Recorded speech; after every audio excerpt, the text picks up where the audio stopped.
Por que um determinado conhecimento ou algo que se oferece como, se apresenta, se afirma como conhecimento, precisa da produção de fake news para se afirmar? Será que ele é um conhecimento ou será que ele é apenas um conjunto de opiniões que tem apenas por objetivo desconstruir um conhecimento que existe para assumir essa condição? Ou seja, não há convencimento aí, né? Na verdade é um processo de violência, uma violência simbólica que se dá através da manipulação e da produção da mentira para a obtenção aí de uma liderança, de uma vitória. Muito bem. Opinião não é argumento. Exatamente. Vejo que esse tema ele se torna um tema central dessa primeira série de vídeos, porque ele já diz muito dos nossos dilemas atuais a respeito da crença em notícias falsas, como colocávamos lá no início. Observem que 20% da população brasileira, 29% da população brasileira, melhor dizendo, 29% da população brasileira é composta de analfabetos funcionais. 6,8% da nossa população é composta de analfabetos. O analfabeto funcional, ele é aquela pessoa que faz as contas, faz o troco, vai na farmácia, pega o ônibus e consegue ler textos curtos e que tenham ordens diretas e explícitas. Ou seja, ele tem um conhecimento bastante limitado quando se trata de construção de uma narrativa ou interpretação de textos.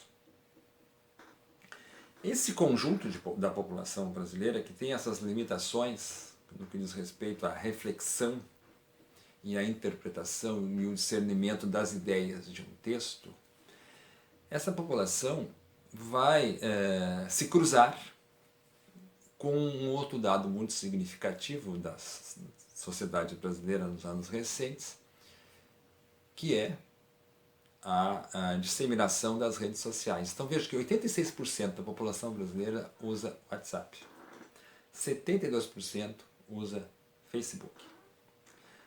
O WhatsApp, como nós sabemos, ele é disparado a preferência nacional, vamos dizer assim.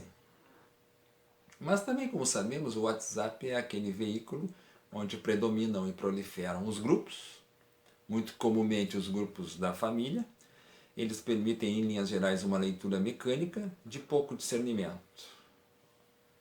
O compartilhador do WhatsApp ele é um compartilhador muito mais de vídeos do que de textos, como comentam os especialistas em mídias digitais.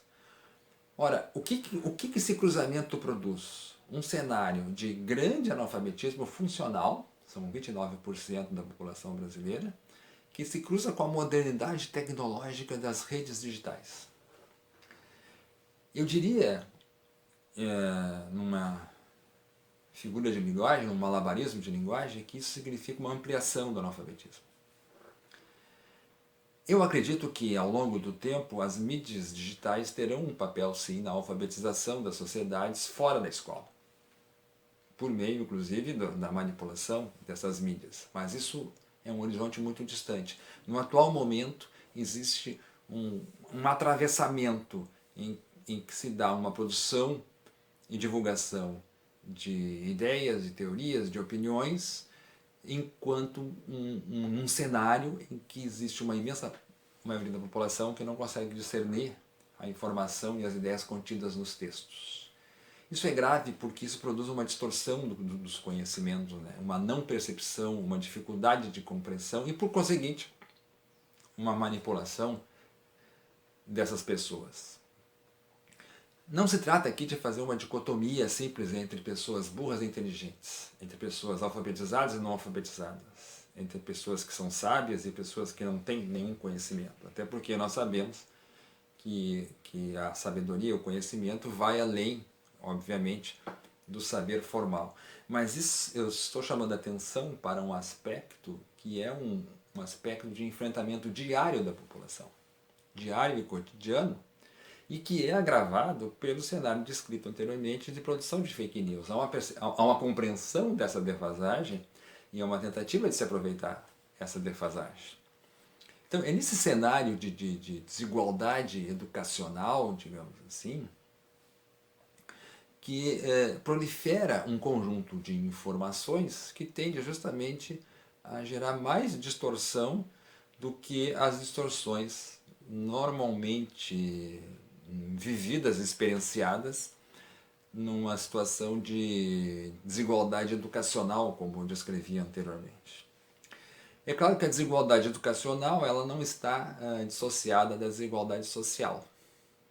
Na verdade, no plano da sociologia e das principais teorias sociológicas e das principais pesquisas feitas com sociologia, nós sabemos que a desigualdade social e a desigualdade educacional, elas não só andam juntas, como se retroalimentam, né? Da desigualdade social, por exemplo, que vai derivar uma desigualdade educacional e vice-versa, né? Mas, como eu coloquei anteriormente, esse cenário é um cenário que agrava muito mais ainda uma situação em que a produção do conhecimento é divulgada e muitas vezes é divulgada num vazio e numa dificuldade de compreensão. Voltaremos a isso em breve.